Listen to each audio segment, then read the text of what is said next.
O Hellboy dessa vez vai enfrentar um vampiro. Você quer saber mais sobre isso? Aguarda a vinheta.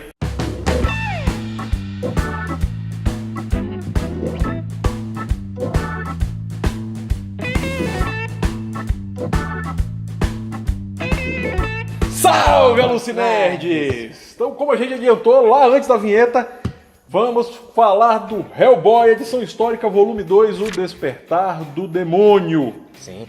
Mais uma edição primorosa da Mythos. Mythos Books. Que é quem publica Exatamente. as edições da Dark Horse. Da Dark Comics. Horse, Mythos Books, Dark Horse. Essa aqui ela já vem a informação que é volume 2 com 148 páginas. Exato. Mas Inicialmente saíram em 3 edições, né? Aqui Isso. no Brasil. Depois Isso. foi compilado nessa edição histórica aí. História Exatamente. novamente fechadinha. Início, meio e fim. Em que pese ela se conectar com elementos do primeiro volume. exatamente. Né? E de ter desdobramentos para os volumes que virão. É. E essa aqui é interessante, Despertar do Demônio, porque esse volume aqui, essa minissérie especificamente, foi o que rendeu o prêmio Eisner. Sim. Pelo menos um dos prêmios Eisner Ganhou o prêmio. pro Mignola, como melhor escritor e melhor artista. Ou seja, porque essa aqui ele já está independente. A gente falou lá no primeiro que ele pediu ajuda do John Byrne para ajudar a escrever as falas, isso. embora o argumento tinha sido já dele originalmente. Mas nessa aqui já ele voo solo aqui, ó. E ele já ganhou. Eu acho que ele tem um. Roteiro e arte. Não, é cores, que é o James Sinclair. Então. Tá, isso Que mesmo. aqui já é tudo, já é voo perdão. solo. É isso mesmo. Eu pensei que o Sinclair tava tentando lembrar o que é que o Sinclair tinha feito nessa hora. Mas é isso, de vez em quando A ele colorização. realmente. Ele, em alguns pontos mais na frente, ele acaba realmente chamando algumas pessoas para ajudá-lo. Mas o né? Sinclair tá aí, cores no caso, né? Colorização e arte finalização. Ó, só para vocês terem noção aqui, antes da gente falar da obra de fato, ó, Alan Moore disse o seguinte: a edição que você tem em mãos destila o que há de melhor nos quadrinhos como se fosse o mais refinado vinho tinto. Sim. Hellboy é um passaporte para um recanto no paraíso dos gibis, de onde você pode nunca mais querer sair. É bem o que o Alan Moore gosta, porque é uma obra bastante autoral. Sim. Né? O Mignola realmente foi um risco, digamos assim, porque ele já... Quando ele foi para Dark Horse, ele já era um roteirista e um desenhista consagrado ali. Roteirista não, na verdade, mas desenhista. Mas já desenhista, era. Porque assim, o que é engraçado é que ele mesmo diz que ele primeiro era, se não me engano, arte finalista. Sim. Ele começou como arte finalista. como arte finalista. E ele disse que o trabalho dele era horrível. Ele mesmo disse que o trabalho dele, quando ele começou, era horrível. Mas ele fala, as poucas declarações, a gente não acha muita coisa do Mignola, né? Ele não é muito, não sei se ele é muito da entrevista, quando eu pesquiso eu não acho muita coisa dele. Mas ele sempre parece aquele estilo humildão, ele não fala muito, ele não é de se exaltar, não. Mas vamos lá, então a edição, como a gente falou, 148 páginas, tá aqui, mesmo primor de acabamento, né? Porque foi na sequência, enfim. Nessa história, ele vai enfrentar um vampiro, não é o Drácula, mas é uma história semelhante. Isso. Novamente naquele estilo de terror, horror. Isso. Né? Mantendo o seu traço peculiar, que aliás é muito bom. E é engraçado que ele fala que a história que você vai ler agora é dedicada ao Drácula. Então, isso. Não é o Drácula. E a todos os outros vampiros que eu adorava. Exato, mas é uma história bem baseada no Drácula do Bram Stoker. Sim, que inclusive, se eu não me engano, isso é detalhe que vai estar no vídeo do Mignola, mas se eu não me engano ele ajudou no filme. Ele ajudou no filme do Drácula de Bram Stoker. E a edição que está sendo publicada agora pela Dark Side é desenhada por ele. Exatamente. Você vê como ele gosta. Não, essa linha de horror, ele bebe nessas fontes. Exato. Mas a história começa, vamos lá, a história começa realmente com mais uma missão do Bureau. Né? O Bureau de Pesquisa e Defesa Paranormal, que está fazendo lá uma investigação. Mas aqui o que é interessante... É uma espécie de FBI do sobrenatural. Exato. Para ficar mais claro. O que é interessante é que aqui, nesse segundo volume, o Mignola já explora mais os auxiliares do grande vilão, que é o Rasputin. E eu acho que ele melhorou na questão do humor também. Porque tem algumas situações já mais cômicas. Né? Mas olha, aí é que tá. ele não teve segurança para escrever o primeiro. Aí lembra que a fala do primeiro era do John Byrne. Mas eu falo aqui até nos desenhos. Não, tem aquela situação da queda dele, sim. Né? Por exemplo. Não, tem passagens que são hilárias aqui. Exato. Ele tem uma hora que ele vai encontrar aqui com uma figura que tem, né, o paralelo na mitologia grega. E aí ele chega e fala para ela, olha, eu até não ia sentar a porrada em você em respeito à figura mitológica que você é. Mas agora... Exatamente. Então ele tem essas tiradas. E, gente, olha, é diversão do início ao fim. É muito bom. É muito bom. E sempre com esse tom investigativo. Então eles vão fazer essa investigação. Né? Eles vão lá para justamente a Romênia mesmo, né? Na Romênia. Para um castelo, diga-se passagem. Também exatamente. Voltando. É uma homenagem. É o Drácula do Bram Stoker contado. Isso. Talvez ele não quisesse, digamos assim... entrar dizendo que pegar era, o né? mito, pegar o mito e desfazer o mito, digamos assim, com o Hellboy. Então ele pegou um personagem, criou um outro personagem, mas é claramente baseado na narrativa do Bram Stoker. E aí ele vai fazer essa investigação na Romênia, e são 3 times, não é isso? Sim, se sim, dividem. sim. Então você vê realmente a atuação do Biro, o foco é no Hellboy, Sempre. mas você vê a atuação. Você tem momentos em que corta a narrativa justamente para as outras equipes. Porque a história, como ela tem um tom investigativo, o que é descoberto pelas equipes, a informação que tem... Quem lê isso aqui vai ver, tem muito diálogo, a narrativa é lenta. Quando ele entra na ação, é ação, mas até entrar na ação demora. Isso é tanto na primeira quanto na segunda obra. Então, ele explora essa divisão para dar informação. Então você vai vendo ali, você compreende o que está acontecendo porque é uma narrativa investigativa. E diga-se de passagem, a gente tem 2 páginas aqui de glossário, um glossário arcano e referências. Sim. Meu amigo, e é o que? Fonte 8 isso aqui, fonte 7, não sei. Porque a letra é pequenininha, mas é informação. Porque ele usa tanto elemento mitológico, elementos arcanos, elementos históricos, e ele lhe dá a referência toda aqui nesse glossário. Isso que você falou até me recordou outra coisa, que é interessante.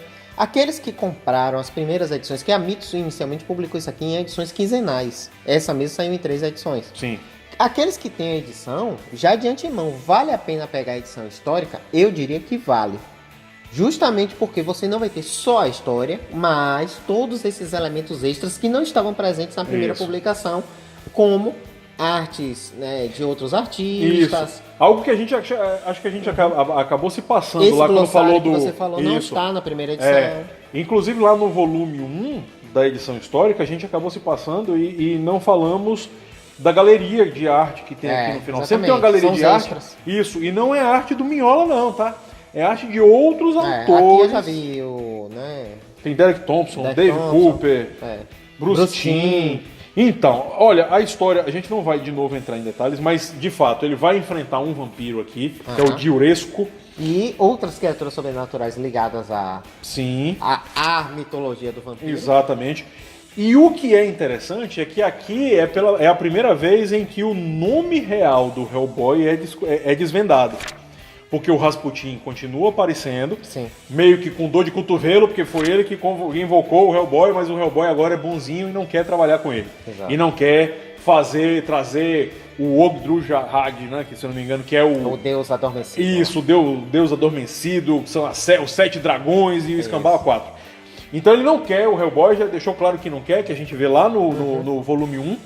Mas aqui ele dá mais detalhes da história do Hellboy. Então, e ele aproveita para expandir o universo. Apresenta outros personagens, exatamente. Né, dá mais detalhes. Isso. Como a gente tinha falado no início, né? Ele já mostra mais da equipe do próprio Rasputin. Sim. Então você vai vendo, né? A Ilsa, aquele, eu sempre esqueço o nome dele, o que é todo de máquina, que no livro a gente vê lá ele sempre com máscara e tal. Ou no livro não, no filme, perdão. Não é? Mas não tô lembrando o nome também. O que é interessante dessa edição é que você realmente consegue aprofundar mais, você desvenda mais alguns detalhes da história do Hellboy, e isso é interessante e acaba realmente lhe prendendo mais.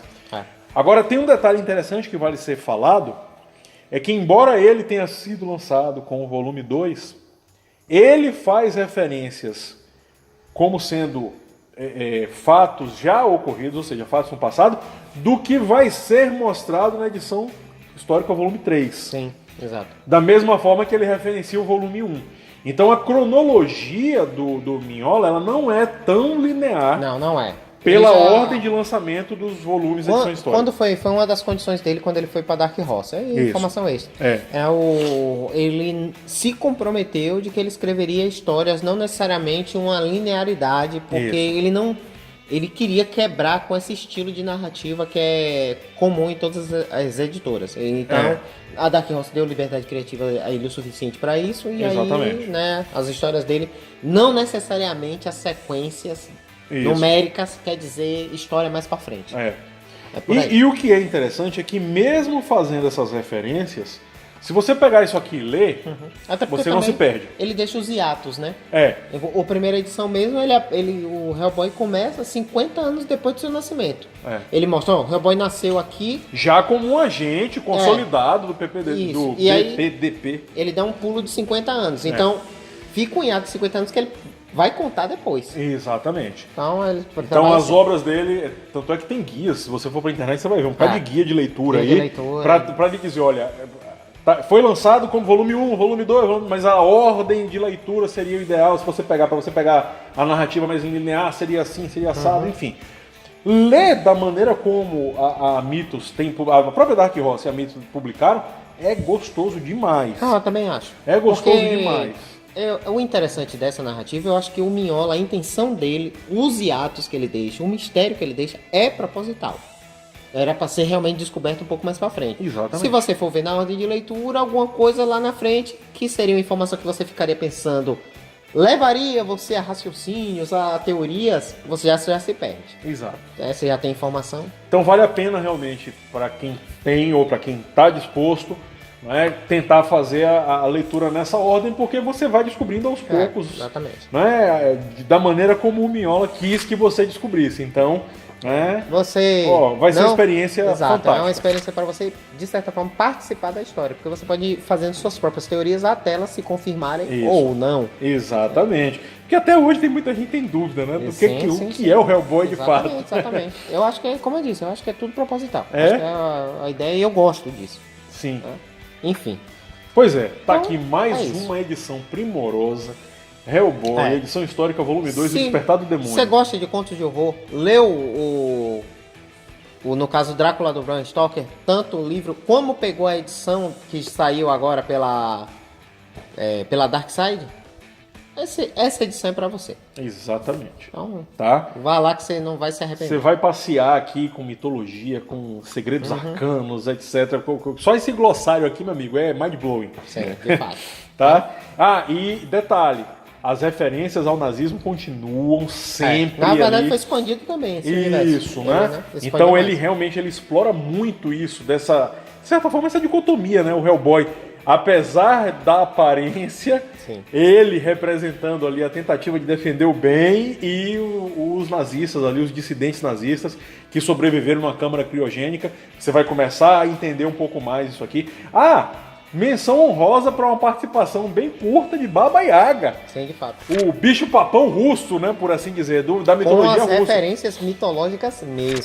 Completas. O pé de galinha tá lá, tudo perfeito. A casa no pé de galinha. Fala da Yggdrasil, que é a árvore do mundo, lá da mitologia nórdica. Então, ele vai beber em várias fontes.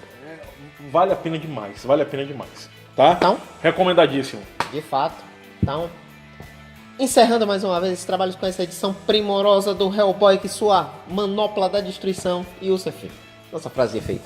Para não termos problemas nem com royalties, nem com direitos autorais, nem com vampiros que voltem à vida, como foi o caso do Giuresco, nem com dissidentes nazistas conservados em câmaras criogênicas, baseiem-se, Lucinerds.